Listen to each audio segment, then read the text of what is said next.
Hey guys! So today you and I are going to talk about proof of concepts. So let's get into it. So the question was, Frederick, if you are reviewing a pull request of a proof of concept application, what level of expectations would you have in regards to code quality?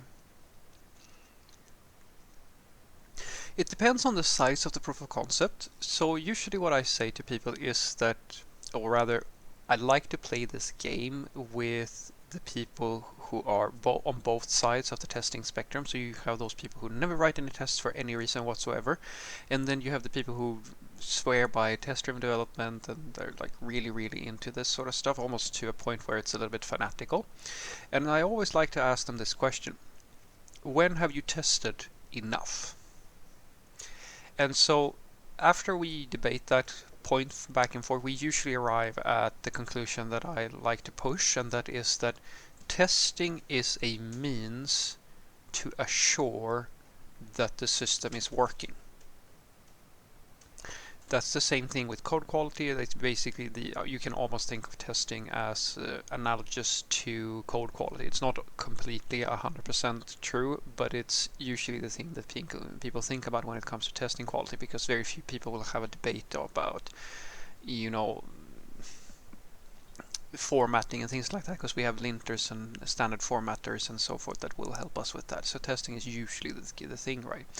And so what I say is that if you can achieve the goal of testing, which is, as I said, a working system, then what you should be asking isn't, are there tests, yes or no? What you should be asking is there anything here that a test will help me capture that might break if I don't have a test for it? And if your answer to that is that no, actually this is a fairly small proof of concept and the risk of it breaking, or like the impact of it not working 100%, is so low that it doesn't really matter. Like a classic one is, if you're going to make your first Hello World application, why would you write any tests for that? If you're going to make a small to-do application, why would you write any tests for that? Even in more serious endeavors where you might write some small system, as you said, like it's an MVP and for concept or something like that, where it doesn't matter all that much. It might just be for a demo or something, whether or not it works 100%, because the complexity of the code is so low that you are fairly certain that you will be able to write all of this and make it work with some basic manual testing and so forth and so forth. Because remember, guys, the reason you're writing the test is so that you won't break something by mistake. And usually when that is the sort of thing that happens when you have a larger system or you have a high complexity system. Like my favorite one is, there are situations, because the people who say that, oh yeah, I never write in a tester, well, no one really says that, of course, but the reality is usually different.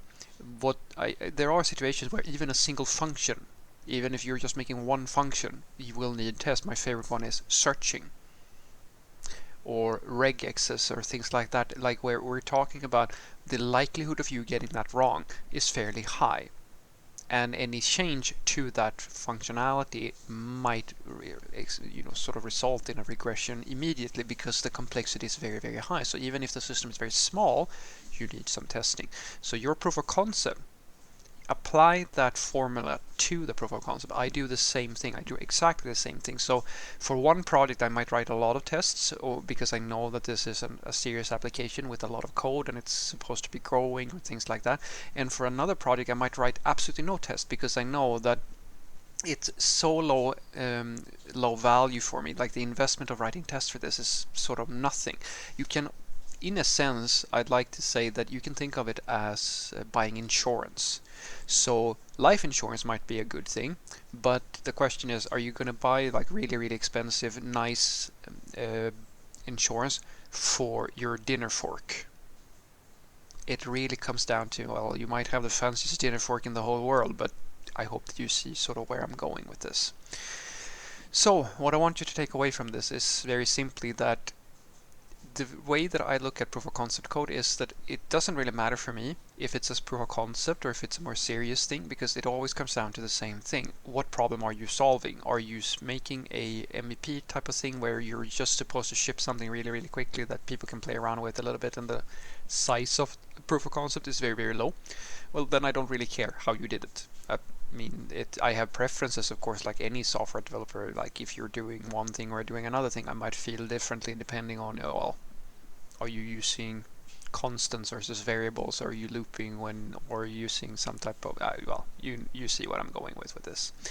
And so that might be something that I have an opinion on. But when it comes to the quality of the code, it really comes down to, have you appropriately invested into the solution that you are building? So if you have a very complicated proof of concept, where the likelihood of the system not doing what it's supposed to be doing is very, very high, then even for a small proof of concept, I will see that, okay, you forgot to write these tests, you might have performance issues or things like that, where a classic one is that you have a query to a database that is really, really inefficient or something like that, and then I'm going to look at that, because my goal is not to judge you and say you did good or you did bad. My goal is to figure out, have you ensured that this system will meet the criteria set upon it?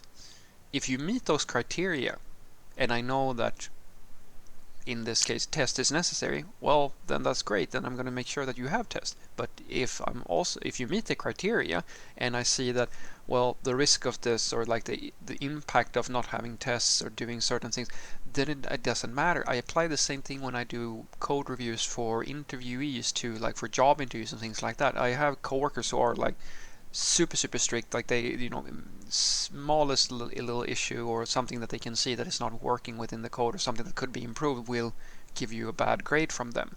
Whereas I go, okay, depending on your level, now if you're senior, junior level, like it doesn't, whatever level you are, I will look at the code and say, all right, there are some things here I might have done different. I try to do the same thing in pull requests, but the code is doing what it's supposed to be doing. There are no major issues or anything that is risky or might cause a bug or that is sort of breaking really important conventions. Okay, cool. I will say that, yeah, this is to me a passing grade, and I might give you a pointer here and there for myself and say, like, I would have liked to do this, and then I'm motivated and so forth. But I'm not going to be that sort of person, and I hope that you will think the same way.